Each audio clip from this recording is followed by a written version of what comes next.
I remember like us throwing a party when they finally retired it. Bleeding edge technologies require significant amount of effort. Ask dumb questions. It's like our secret sauce as a consultant. What I should be doing is running Kubernetes. What I should be doing is building microservices. That's a bunch of malarkey.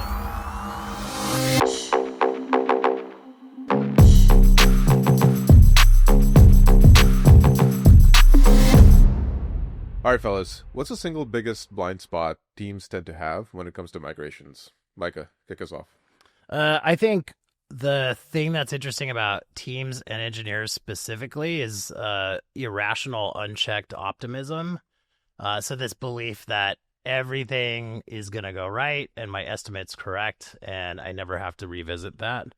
I think, if you don't seek to understand why you're embarking on a software migration, you're going to fail. And then you should be very suspicious of your first estimate, right? Like, don't take that for granted. Double it, triple it. Right, exactly. Double it, triple it. Make sure you get feedback about it, right?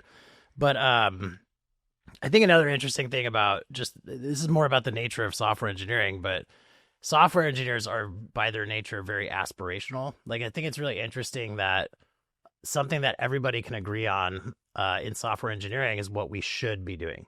Like, what I should be doing is running Kubernetes. What I should be doing is building microservices. That's a bunch of malarkey. Like, there's no should in engineering. Like, what you should be doing is focusing on adding value to your users, affecting the bottom line of your business, making sure that you're able to ship features. So unless you're kind of couching your migration in the value, all you're doing is just being aspirational, right? So like a lot of times you'll hear someone say, hey, Kubernetes is supposed to scale infinitely and be this amazing thing.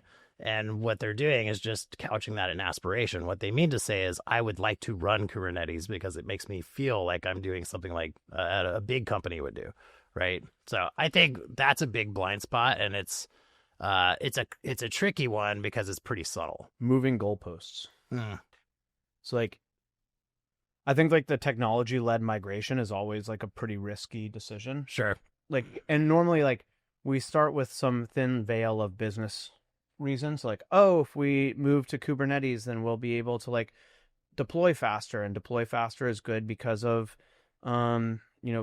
we can release features faster. So there's like some thin veil of a business reason, but there's normally some engineering pain that they're like, you're searching for a business reason. Right. To like, we have a solution, now let's find the problem, kind of thing.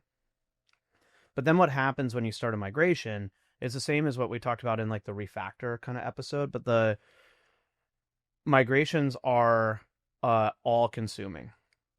They are all consuming in the sense that like, if you are trying to add feature to a system while doing a migration, the migration will never complete. And we have a client who had a failed migration. It was a $70 million migration that they, after a few years, just wrote off as a loss.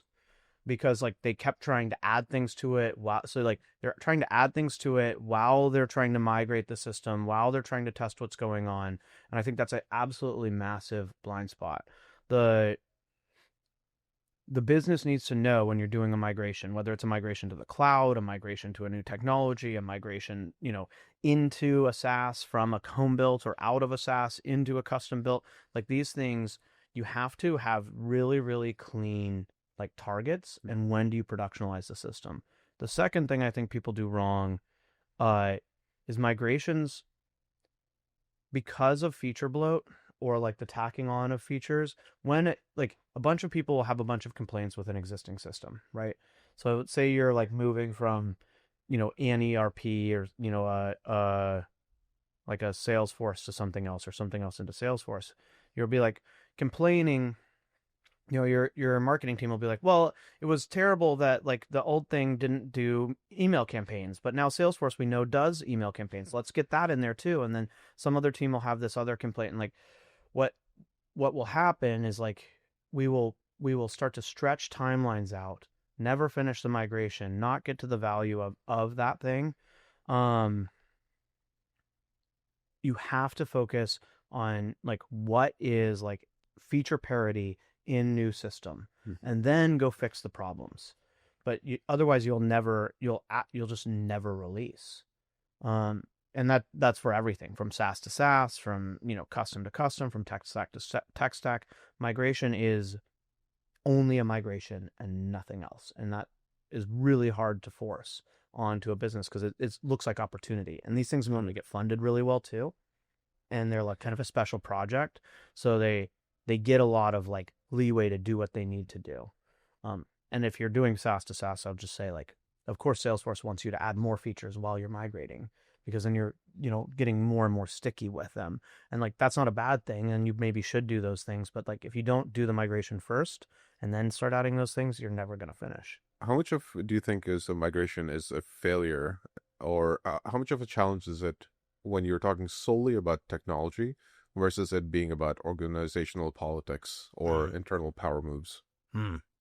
Like, what's that ratio is what you're looking for? It's not even the ratio. Is one situation, because you can argue that just doing a migration from a technical perspective, you can get hard numbers around it, possibly, right? Versus if it's someone's pet project. Like, how do you deal with those scenarios? Ask dumb questions. It's like our secret sauce as a consultant. I mean, honestly, like, if you ask a lot of questions about why we're doing this in, the most naive way, you can suss out pretty quickly if this is somebody's pet project or if there is a real like business value there. I like the like kind of agile philosophy is like assume that everybody is making the best decisions that they can with the information provided to them at that time. And so even if it's someone's pet project, they might have had experience with, when we did services in Go, they were really easy at my last organization. My team could really manage them, and the binaries were easy to deploy. And here we're deploying services in Ruby, and they're hard, and they're not multi-threaded or whatever it is. And like, so maybe if we tried Go, so they're leaning on some information that they have. I have a story like I was at when I was at PayPal Braintree, I remember like a pretty big egg on my face moment where I was sitting. I went to this like kind of principal developers, architects meeting, and they were talking about the future of our public-facing APIs and our internal APIs moving away from REST and moving into GraphQL for public-facing and moving into gRPC for all the internal calls. And I was like, I don't know, a few months into my time at Braintree, and I was overwhelmingly and very passionately against doing gRPC and GraphQL. And I was like, they're difficult, they're hard tools, like people don't know how to use them. And I will say I was undereducated on like the problem Braintree was trying to solve, right? And I remember coming out of that meeting and being like, I just don't think this is the right call. Like, we should do a little bit more research. Where are we headed with this? And it was a migration. This was a migration effort of these APIs from one technology to another. The APIs were going to stay effectively the same, serve the same information through a new interface. The principal pulled me aside. One of the principals pulled me aside and was like, yo, like, I don't think you know what you're talking about. And I was like, of course I know. Like, I know what GraphQL is, and I know the technology. I'd used it a bunch. I knew REST. I've used that a bunch. And he's like, no, you don't know what problem we're trying to solve. Spend more time on our problem. Right. And I will say, over the course of the next few weeks, I spent a significant amount of time on what problem they were trying to solve. And they were good technology decisions. They were the right ones. And really smart people had done that. And what I hadn't done is I hadn't approached that room assuming people were making the best decisions that they could with the information provided to them at that time. And so, like, I don't think it was anyone's pet project. And I think to name something as someone's pet project is to write them off before giving them the credit they deserve. And so instead, as a consultant, when you come to a migration, you say, hey, why are we trying to throw babies out with bathwaters here? Like, why is the migration good? And you interrogate that solution with like actual curiosity. And people can read intent, whether you're curious or you're just like trying to learn so you can prove them wrong. Yeah. So you interrogate with actual curiosity. And if you interrogate with actual curiosity, you might find they're really good, or you can steer a boat into harbor differently. Mm-hmm. At Focused, migrations aren't just about moving data, they're about moving forward strategically. If your last migration felt more like chaos than progress, head over to focus.io and reach out to us. We'd love to chat. All right, let's get back to the conversation. So we know 100 different ways the migrations can go wrong, but when it does go successfully, there's a lot of challenges that go along with it, and it feels really good when the migration actually becomes successful. I want to talk about a case study that we at Focused actually delivered, and Austin, I want to hand it off to you to kind of set that stage for one of the more successful migrations we've seen at Focused. Yeah, I mean, my marquee kind of client and a wonderful success story for a migration is Pods, the moving and storage company. And Pods has been going through this massive kind of digital reimagining of their interaction. And they approach this migration in a way that I think is really, really healthy. The first thing, and when I think about the migration, I think about it in a handful of steps, and that's part of what makes it really healthy. They approached it from real business value. So they're seeing a change in the way people are booking and want to get information. And that change is a lot of people want to get more information, kind of self-directed through the internet, get quotes, that kind of stuff online versus, booking through a call center. And that's okay. The call center can still be there and it can still be a tool so I can talk more, I can ask different questions, but then I can also go onto the website and it's more interactive and more engaging than a FAQ. The second thing is they wanted to migrate a set of technologies. So they were in an old CMS or a large scale CMS system. And they wanted to move to where they could iterate more quickly with a development team versus have kind of the hard guardrails of a content management system and what that content management system will allow. And so they started to bring in developers and move their front end and core components of their front end away from the content management system into React. But the way they did that was not, we're going to write the whole front end again in React.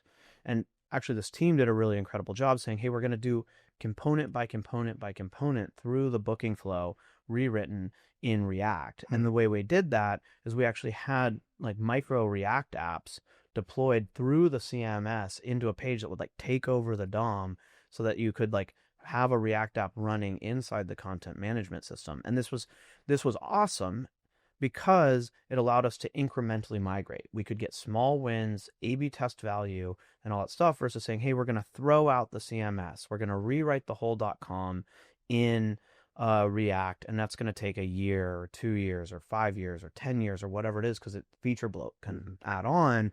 First thing we're going to do is a booking widget, and it's going to be React, and it's going to be super responsive, and we're going to be able to A/B test that. And then we're going to do the next screen. So you click on, here's where I'm moving from and to, and, here are some dates, and here's kind of how big my house is.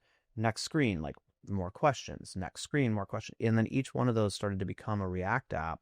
And that migration being incremental, being business driven, and not being, I guess I said incremental, but not being we're migrating the system all and then we're going to turn it off and turn it off all or nothing, right? Made this a really, really, really successful migration. And we have real data to prove that each step in that migration is delivering real value to one, the user, and two, the bottom and top line. And so that I think is a really incredible story. And I know you led design on that project for a long time, so I'd love to talk about the UX portion of that migration too, because Pods, I'll tee you up. Pods' design is very it was a very print oriented asset, and it's awesome design, but they're traditional flyers, that kind of stuff. So pulling that design and that design system into migrating that into a true digital experience, I think was also a really incredible migration that was successful too. Yeah. I mean, the one thing I will say credit to Pods is they are very future focused, future oriented. So they're always looking at, okay, what is the best, what is the state of the art, what's happening in the industry. So they're very aware of what's going on around them.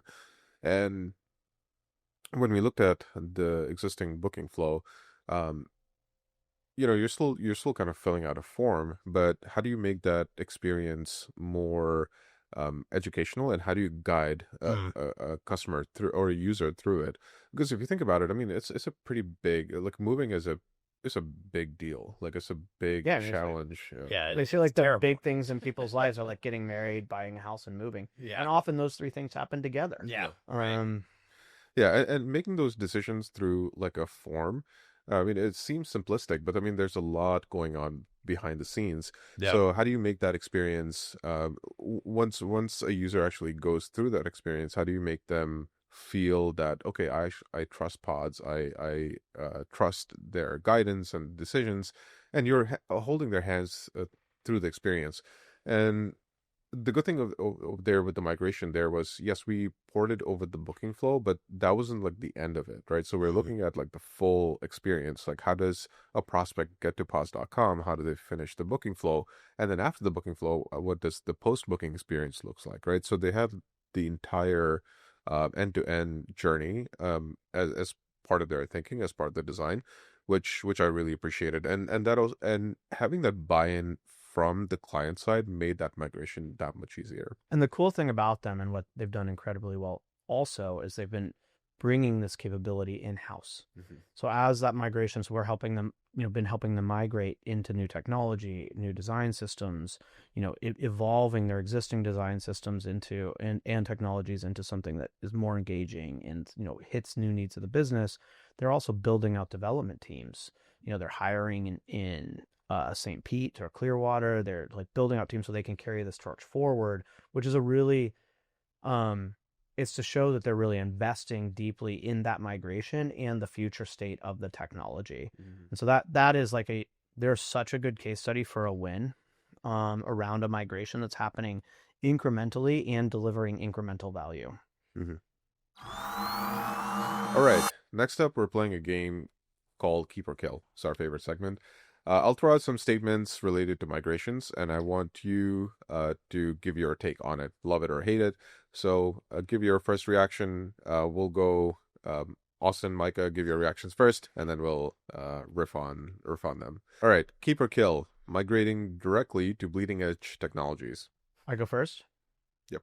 Cool. I would probably say, God, I know I'm supposed to like get on one side of the fence for these keep kill things. You got to commit, man. I've got to commit, and so I would probably say kill, because bleeding edge technologies I think like require a significant amount of effort depending on where your organization is. This is like you could want to keep this, like you've adopted, say you're like you were a Rails monolith and then you want to move to like a more evented system, and so you're going to go into I don't know, Erlang and Elixir. So like that I think that's okay. Like if you want to move from Erlang, from Rails to Elixir, that's okay if you have the development talent, if you have like the understanding of the technology. But like, and if you're going to do a migration, I think running into what is the most modern makes a ton of sense, but it has to be business driven. And so like, if you're just picking new technology, like, oh my gosh, like, we used to do Rails and now Elixir's super cool. I think that's not a reason to do a migration, which is why I would kill it, because this leads with technology versus leading with like the newest technology solves the real problem, which is what is motivating the migration. Gotcha. Micah? Yeah, I'm gonna have to say kill it. I think there is a good case to be made for being able to create fast feedback loops and good experimentation with new tech stacks.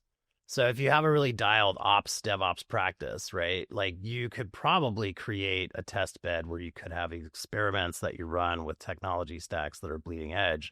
But you gotta, like I said, you gotta make a decision. So kill, because what this thing says is I'm literally gonna migrate directly to that with just, there's no caveat on like, Right. how did we vet this, right? Yeah. How did we actually figure this out? Does this fit our use case? But I did want to make the call out to, the teams that are doing great work on creating those kind of safe experiments allows you to have more empirical data on like what you should go for.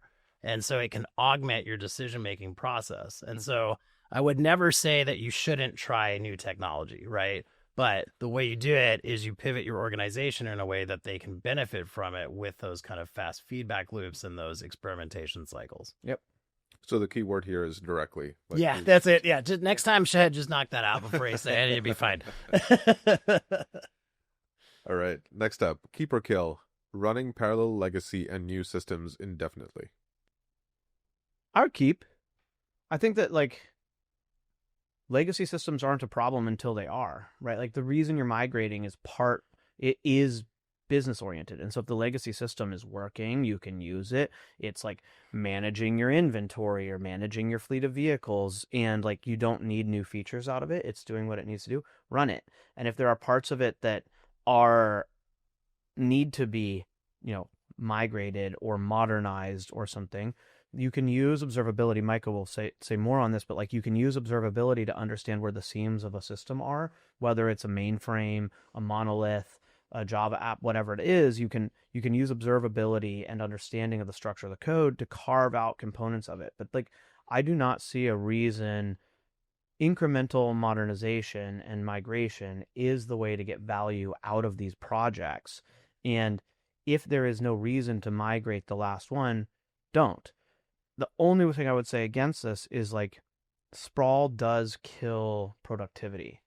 And so knowing that like there could be a business reason, like say you have an old mainframe running on COBOL and you need to maintain it, a bit, it could eventually become like business viable to modernize that component as well. That kind of last holdout, because the maintenance cost of like a legacy system being written in COBOL is higher than the maintenance cost of just moving it into like a stack that has consensus with the rest of your technology. I say, yeah, I mean, keep it. If you're going to you've built, this context, this legacy in software, right? And what we're learning is that with new innovation, especially as we've talked in other episodes about AI, there's opportunities there to mine that information and mine that context. And that's kind of this golden key of innovative ways of using your data, right? So I think it would be silly to not invest in keeping legacy systems around to a point, right? But you can always, with new technology and like the way that we're advancing things, like there are probably countless untapped potential in some of these, dark and cobwebbed corners of maybe your infrastructure or your code base or even your data that you have yet to even access or tap, right? And, to Austin's point, using a tool like software observability, like with open telemetry, to be able to get an accounting of those things, you can guide maybe this kind of hypothetical agent into discovering those things that actually give you value, right? So it's like you're spelunking in a cave and you've got the headlight, and that's your observability data, right? Yeah. So it sounds like if you combine the last keep or kill with this one, you would kind of keep it because you're migrating to bleeding edge technologies, but still hanging on to your legacy systems. Yep. Yeah, you're migrating the important parts that need to be updated. Like we had a client who had a legacy kind of mainframe application, and they had really struggled to modernize that mainframe. Like large project, lawsuits around failed modernizations, like all that kind of stuff. We weren't in the lawsuits, but the like some other important caveat, some other large company that had sold them a whole hog migration, and it was failed. Instead, like when we engaged with them, what we wanted to do is like look at the mainframe system, see what components needed to like be more modern to meet modern business requirements. And the modern business requirements were like real-time information, pushing these things into like GraphQL and REST APIs so other services can get data out of the mainframe. And then we carved off and did some pretty creative stuff, but carved off parts of the legacy system. And that whole legacy system still runs. Mm-hmm. But there's also new parts of it now. And that was a huge win. Versus like, we're going to rewrite the mainframe, and then in 3 years, we are going to be done, and it's going to be the same. Like those projects just don't finish. They don't work. Yeah. And like, even if you like And you can run, one of the things you can do if you're trying to modernize, and like I've been saying, when you modernize, you want to modernize or migrate by not changing any features. And so if you can see using observability, if you can see how, two components interact, I can actually replay over the wire the understanding of these two components over the wire through the function calls or whatever, the communication of these two components. And then I can build a new component that has that same interface, and I can run them in parallel. So I can take and fork the calls coming into legacy component and now modernized component, and then I can merge the streams as it comes out of those two going back into another system. And so I can really run them in parallel and say, like, is it working in parallel? And then yes, I can start to sunset the new system. Is there, this is probably a side question, is there a point, or can you recognize when a migration might not be heading the way you're supposed when to? you're adding new features. When you're adding new features. That's it. That's like the biggest, when migration starts to become about getting new stuff into the new system versus getting the new system to a place, or getting the migrated system to a place where it is at parity. Yeah, at parity, right? Yeah, exactly. Yeah, you can't add new stuff on the jet while you're trying to fly it and build it in the sky. Yeah. Like, we got to get it to spec first, and then you can exercise that shiny jet that you just purchased, right? So the last one on Keep or Kill, relying heavily on automated migration tools. I haven't seen like phenomenal migration tools yet. Like one of the I think you should rely on automation as much as possible. Mm-hmm. Rewriting legacy system, I think you can do things like understand what's going over the wire with automated tooling. You can use tools like OpenTelemetry, Honeycomb, like that kind of stuff to understand what's going on. I'm going to and you can use AI to accelerate the migration, with developers sitting in the driver's seat. But I have not seen yet a fully automated, legacy to modern system that is winning. So I would say keep, because I want to engage with these automated migration tools. Mm-hmm. But I think like the same caveats we've had for all the AI conversations, like it is not the tool that's doing the work. It is a developer yielding that tool who is doing the work. Yeah, I mean, this is a tough one. Again, it's you have like two engineers poring over these words, and like we're nitpicking tiny adverbs and adjectives. Like, so I would say keep as well, because I agree with Austin in the spirit of owning your data, your core software, the things that make your company valuable. Like, automation is not a bad thing. We've talked about this in other episodes. It's like, where does the accountability stop and where's the ownership stop? Mm-hmm. So I'm all for automation, and I'm all for being able to, using new technology that are available to us, like using AI. Imagine a bespoke AI-driven tool that is in your domain that you control, that allows you to do this massive migration and lift, and you never have to ship it out to like a third party. Right. I think the danger in migration is like a lot of the similar dangers we talk about with engaging, different styles of consulting or shipping off things to third parties for like responsibility to manage risk. Like, a migration is one of the most risky things you're going to do as an engineering organization. Right. And in a technology stack, like, that's super risky. So automate, trust but verify, right? Make sure that you do this in a way that is thoughtful, methodical, and risk averse. And a lot of ways that we can do that is leaning on automation, right? If we can automate it correctly, we're not going to make like one of those kind of critical errors that a human could introduce. So yeah, I'm going to have to say keep it, but man, there's a lot of caveats there. There's a lot of context. Yeah. If today's episode is making your brain happy, make it even happier by heading over to YouTube and subscribing to our channel. Search /deploy, tap subscribe, then hit the notification bell. It takes 2 seconds and you'll be in the loop every time a new episode drops. All right, let's get back to the conversation. All right, y'all. We've talked a ton about migrations. I wanted to kind of shift a little bit and end the episode with a little bit of story time. So I've been like watching the browser war 2.0 start. You have Arc browser coming up and all this stuff, and it's got me thinking a lot about like the early days of Netscape versus Internet Explorer. Do you guys remember like early days Netscape, AOL?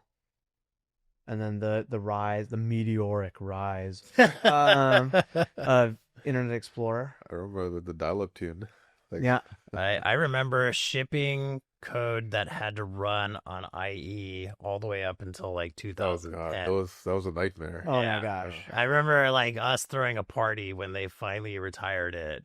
Like It was literally, a requirement for every single web Yeah. project. Like you had Yeah. to support, what is it, IE6? It was IE6 was the one that was just like brutal. So I don't have fond memories of Yeah. Internet Explorer. So all right, why did Internet Explorer win? Because it got bundled with Microsoft, same as it did. Same reason why Teams is beating Slack. Did it win? I mean, it's the most deployed. Oh, you're browser. talking about this like time frame. Yeah. Like, yeah. I get what you're saying. But I still think it like isn't it the most deployed browser in the world? We could check that. Yeah, totally. Yeah, I don't know. I don't know why it won because it's not a better product. Bundling. Forcing someone to have a subpar product is not winning, in my opinion, by just like getting it. But whatever, that's fine. I mean, it depends about what do you mean by winning. If it's Right. market share, revenue, I mean that's a type of win. Yeah, I mean, there's a great word, and I'm going to use it. It's called enshittification of products, and that's exactly what happens when you bundle something, and everybody is like, you're meeting like the lowest common denominator with all your features. You're like hurtling to the bottom of the hill. So as a response to Microsoft, Netscape started Mozilla and went open source. Was that a distraction? So as a reaction to the bundling, like from Microsoft, Netscape started Mozilla. They started the Mozilla project and went open source. Like, was that a distraction? Should they have focused on the direct attack? It's such a bad metaphor, like some war metaphor, but like, yeah, the building up of The escalation, the escalation, the rising popularity and deployment of Internet Explorer. I mean, did they have a choice? I mean, could you compete against a giant like Microsoft at that time? I mean, I think if you look in hindsight, no, it wasn't a distraction. It was a natural evolution, survival move, right? So you have to like pivot to survive into a new value add. And by wrapping that in, our community really thrives on a lot of this technology that we have is so central. It's like open source by design and philosophy. Like you think about Git, right? Everybody uses Git all the time, right? And like that was built back in the day by Linus Torvalds. It's amazing what he did, but it's so fundamental to the building blocks of everything. So yeah, I don't know that it was a distraction for them to spin off and do Mozilla. I think they've generated a lot of interesting output from that. They rewrote Netscape into Firefox. Yep. And in the process of doing that migration, they essentially lost the market. They were the most deployed browser. 90% of browser installs were Netscape, and by the end of it, they were sub 20. So they're doing this massive migration. They're seeing a rising competitor. They're trying to figure out how to compete, and they froze.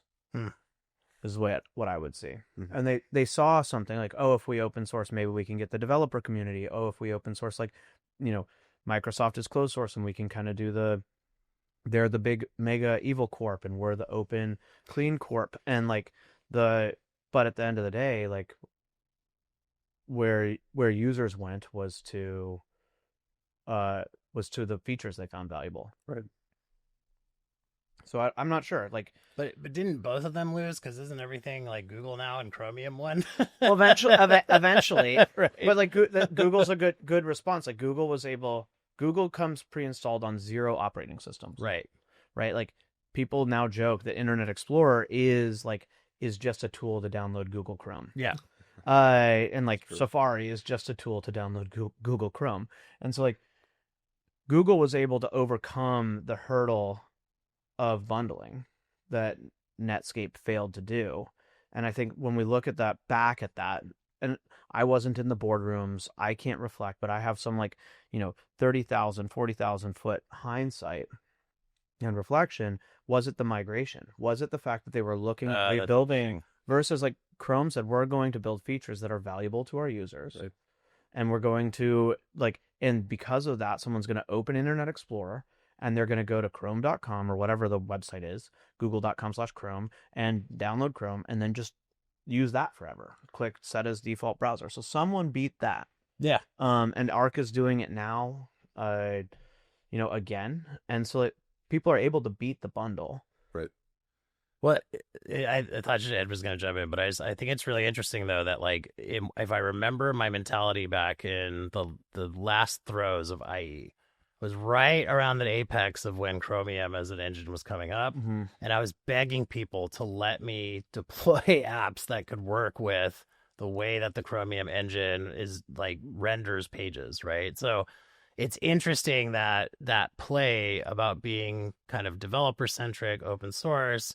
Google was smart to also recognize that developers do have influence and like they are part of your user base. Yep. And to reliably be able to deploy an application in a way on a web page that's like, standardized and actually renders correctly.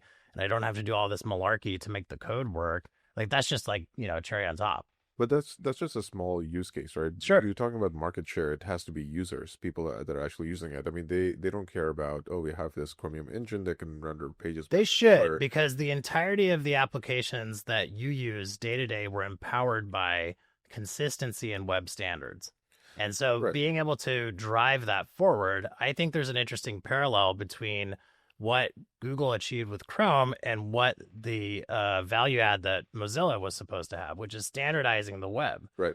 And so when you standardize something and you own that browser, you win because everybody is going to start accessing stuff through your freeway, right? And it's an interesting parallel, and I'm glad you brought up Arc because I feel like that is the next evolution for browsing, and it's not quite there yet because you still have the same paradigm of like opening the tabs and like having different views of information, and you're switching between tabs to get information from one to the next, right? It's from a user perspective, I think there's a few things Arc does really well. It's a browser that just gets out of the way, right? Yeah. It lets you focus on what you're trying to get done, and it does it really well, which is why it's interesting. Like Arc generates a lot of heated discourse because it's people either love it or they hate it, right? It doesn't take like a lukewarm. It's like, oh, we're just another browser like Opera, maybe, right? But it has opinions on how people should browse, and I think that brings forward loyal users, and that's something if you contrast it against Netscape and how they approached it, like instead of taking a developer focused route, Arc's taking a user value focused route. And if you look at the new browser they're coming out with, it's called DIA, DIA, and that's something even more incredible. Like it has agentic AI built into it. Oh wow! So similar to how you have cursor on Windsurf, like you can highlight sections of the code, or you can throw in certain files, use it as context to generate prompts. Dia takes the tabs that you have open, right, and uses that to, let's say you're planning a trip somewhere. I know this is like a tired example of AI use. It's like everybody's planning a trip with AI, trips, right? But for the sake of this argument, let's say you have a tab open for your flights, you have a tab open for your hotels, and then you have another tab, and let's say it's Notion. Yeah. Like Shahed, are you just like picking fights now? You got Notion open, you got your hotels open, you got Slack open. So just this is working. So Yeah. you have No. so you have Notion Not open. engaging. You have Notion open, and you have a list of questions. Like I want to do this. Yeah, like why do I have Notion open is one of my questions. No, okay. I'm just saying you could open any other. Let's say you have a Google Word doc open, okay, just to make you guys happy. You have a list of bullet points. It's like I want to do this, I want to do this. This is important to me. I mean, you could throw that in a chat as well. But let's say like the Word doc has some more rich context. You have some images or whatnot. You can prompt the browser with all those tabs, right? And it's going to collect all the information together and generate a response for you, right? It's, I mean, it's still very early stages, but I want to highlight the point that they're leading from like a user value and how they can change user behavior through these new features. Booking a trip, I want to see the statistics on when we automate trip booking, how many minutes of a day the world gets back. It is such such a dumb example.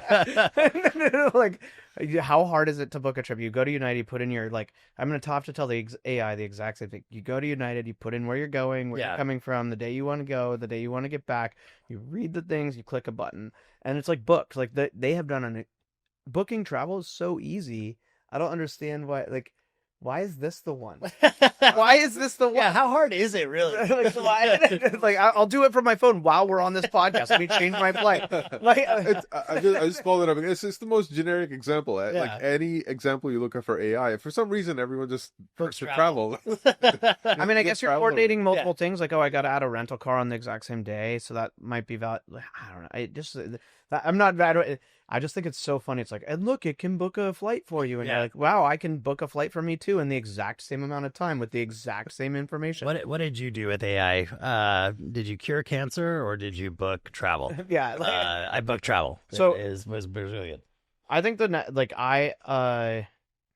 bundling, the Netscape fight, like the rise of Firefox is, I think, a really cool story about how things distract, or how certain things can distract you from, like, your primary business mission. And there's another compelling story that sits on the far end of this, which is, after, Firefox came out and Netscape was, falling, and I think AOL had bought them at the time, they sued Microsoft for bundling Internet Explorer. Yeah. Mm-hmm.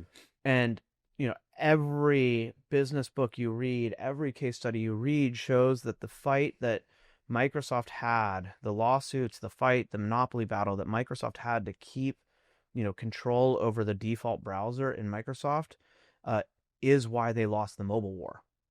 So Ballmer and the Microsoft team were focused deeply on winning this browser war, while Google's developing Android, and Apple has released an iPhone. And Microsoft didn't enter the market because they were so focused on something else. And so when you get distracted, Netscape may be distracted with open source. I'm not sure. Maybe it's what made them survive. Maybe it was a distraction and they could have incrementally added features to compete with Microsoft.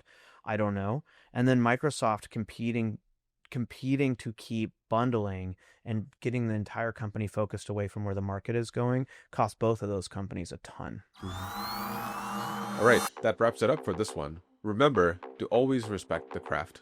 Evolution doesn't require chaos, and teams will always beat heroes. Cheers.